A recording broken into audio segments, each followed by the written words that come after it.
back once again to Pembrey Thundersport GB. It's Thundersport 500s, the Bridgestone Thundersport 500 this afternoon. Adam, there he is on pole. Adam Shelton with Andy Lawson, the championship points leader, alongside him, and Daryl Harrison there, hidden behind the black visor. Adam Paul from an excellent front row start for Adam. Saw a great race earlier, Steve. Much smaller grid this weekend, but then a lot of our Thundersport 500 riders hail from the northeast of England. A huge bunch of them. It's almost diametrically the opposite end of the country, and they've not made it down here to Pembrey, sadly. They'll have missed a decent weekend's weather and a decent weekend's racing. Oh dear, and it's not going too well for Dave Palfram, and he's going to miss a race here. Yes, we are missing quite a few riders. It is, if those of you that have never been to Pembrey, it is a bit of an awkward drive if you do live in the northeast. But hopefully they'll be back with us for Brands Hatch. And having said that, that's a pretty long drive as well. But it is the Stinger Shelton that gets away quickest. Is that Dynamite Bailey on the inside? Oh, Lawson gets in. Goodness me! Dynamite's gone down. He's took Daryl Harrison with him, and that's is that Blunt who's managed to go down? But he's I'm not sure if Blunt lost control of his bike or not there. Well, we'll have to see. They're all standing up now. Let's get another look at this. There's Blunt on the... Oh, yes. Well, Richard Blunt, in fact, was taken down there. But I think there he's actually got hold of his bike and the handlebars. And I think he managed to remount. Well, what that has done, it meant that Adam Shelton and Andy Lawson have managed to break away. And out there, Adam Palfram and Nick Clift, who fell, if you remember, in race 1 from the start line. Lucky to get away with it. Good to see that he's back out in this race. But look at these, the top 3 broken away already. Yes, that's, I'm afraid that all those guys going off down there at Hatches has rather spread the pack in the early stages. There we see Neil Schofield pushing hard, but well, they're the end of this long straight at Pembrey, and there at the top of the queue, number 61, the youngster from Hull, Adam Shelton, leads it. Andy Lawson in second, and Adam Palfram in a very good third place. There's 47, Steve Kane, just ahead of Christopher Spink, and all of these guys can sense perhaps some top finishes, because there's some big points up for grabs now that we've just had a few going down. Yep, at the moment at the front, Adam Shelton away with this, and already Andy Lawson, to a certain extent, into damage limitation mode. He's led this championship from the beginning of the year, and I think it's fair to say if Adam Shelton hadn't decided to join the championship, Andy Lawson would have had it wrapped up a couple of events ago. But in has come Adam, and he's provided really stiff competition for all of them. And Andy Lawson now having to make sure that he finishes high up the field and still on board to get those points. Here he comes.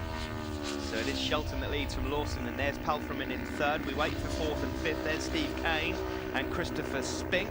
Just behind these two is Nick Clift, who is making rapid progress. Hey, good to see Nick back on board. Of course, he fell off at the very start of the earlier race. Very unpleasant, potentially unpleasant incident on the grid there, but luckily the bike and the man recovered sufficiently to take this start. Yes, Nick, a rider that used to be in the Super Teens, very tall lad though, so soon outgrew that machine, the rider from St Albans. So yeah, as you say, great to have him back out there. There's Richard Blunt, who didn't lose contact with his machine and was able to continue from that little mishap into turn 1. But what can you say about Adam Shelton here, number 61? Since he has come into this series, Andy Lawson really has had his work cut out. Yeah, and to be fair to Andy as well, so the rest of them, they've all been left for dust. It has been an astonishing performance by Adam Shelton. It's this stage of the year, Steve, where we can't help but cast an eye to what's happening next year and who's going to be doing what with which and whom. Steve Dufton, we see going through there with Andy Bursko. We saw both of them in their rookie jackets come off in the early race, but good to see them back on board and enjoying themselves. Yeah, I don't think there's any doubt that Adam Shelton's got a lot of talent, and if he was to get the right funding and he was to be put on the right bike, provided they don't try and move too fast too soon, then I think we'll see plenty more of Mr. Shelton. We saw good glimpses of him in 2008 when he was challenging Fraser Rogers for a championship early on. And then the season just went a little bit skew-whiff after a couple of falls.